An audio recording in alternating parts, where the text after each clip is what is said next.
define our added value in Tanzania's efforts. This is a fundamental reason why we are part of this process, and we remain committed to working closely with you in this pursuit.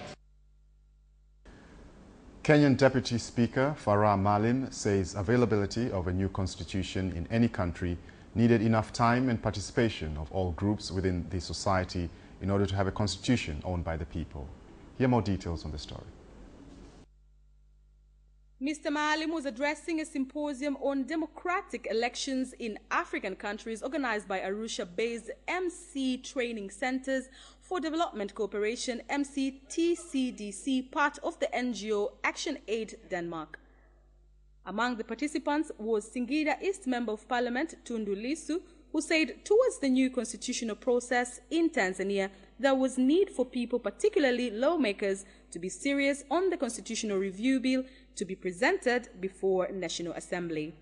The Managing Director of Tanzania Media Women Association, TAMWA, Ananilea Nkya, spoke to the need of public awareness on elections and democracy through civil education. The Bank of Tanzania says the market of mobile financial service industry in the country has grown significantly from one company in 2008 to the current 6 firms, while users of the services have reached 17.7 million out of 22.2 million mobile phone subscribers. Here are the details.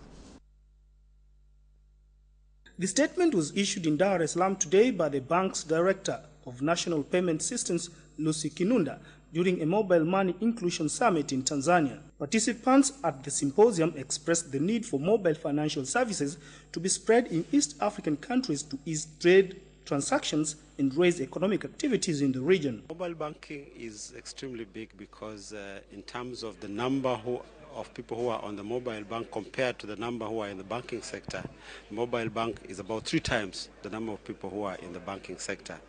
And that is now becoming the platform on which most institutions that offer financial services believe that they can use to access most of the customers that they were not previously able to access. We are realizing that there is a convergence between what we have in the self-service space, like the ATMs, and the mobile. We see in the near future that the mobile phone will become an extension of the ATM. You will be able to do your transaction on your phone. We are very interested in the African market as well because it's a booming market. So we want to help the African market and the Tanzanian market more specifically to grow and to show them what we are doing in some other parts of the world, because with the global economy, we see that the trends that are what we see in other markets will be applied in Tanzania very soon. Prince Charles has met members of the business community in northern regions and expressed his satisfaction on the use of UK aid bringing about poverty reduction in the country. Here's more on the story. Accompanied by his wife Camilla, Duchess of Cornwall, the Prince of Wales, who also visited pastoralist community members, pledged to encourage his country to increase the level of UK aid to Tanzania. To try and find a more integrated solution to these many complex issues. And it requires people from different sectors, different backgrounds to sit down together to explore the best and most integrated solutions for the future. The Minister of State in the Prime Minister's Office, Investment and Empowerment, and other stakeholders said remarks by Prince Charles were major challenges to the trade industry in Tanzania. During the visit, the Prince of Wales and the Duchess of Cornwall were entertained by various traditional dancing troupes.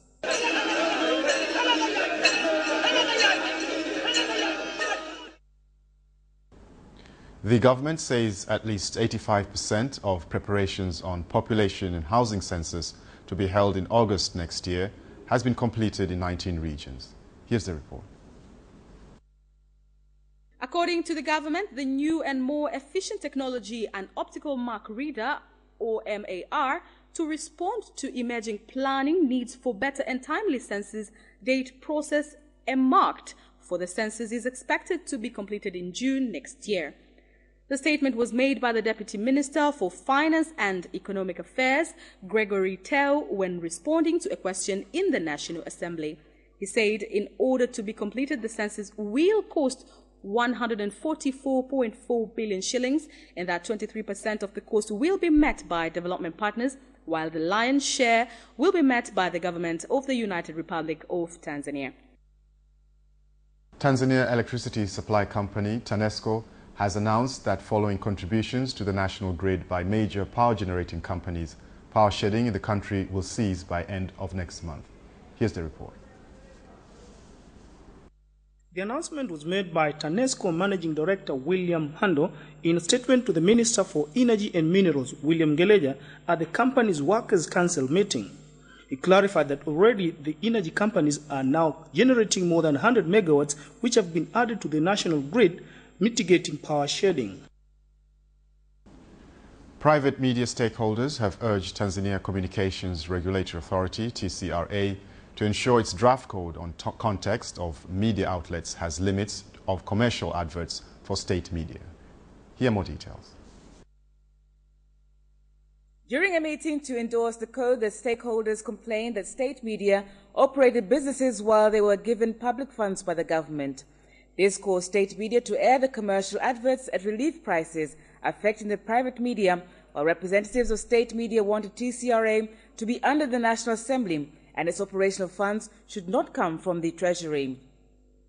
TCRA Director General Professor John Mkoma called on media stakeholders to submit their proposals concerning commercial adverts to the agency, and that they would then work on them within 2 weeks before the draft code is submitted to the Minister for Information, Youth, Culture and Sports. And that is the end of the national news. Africa News is next after this break.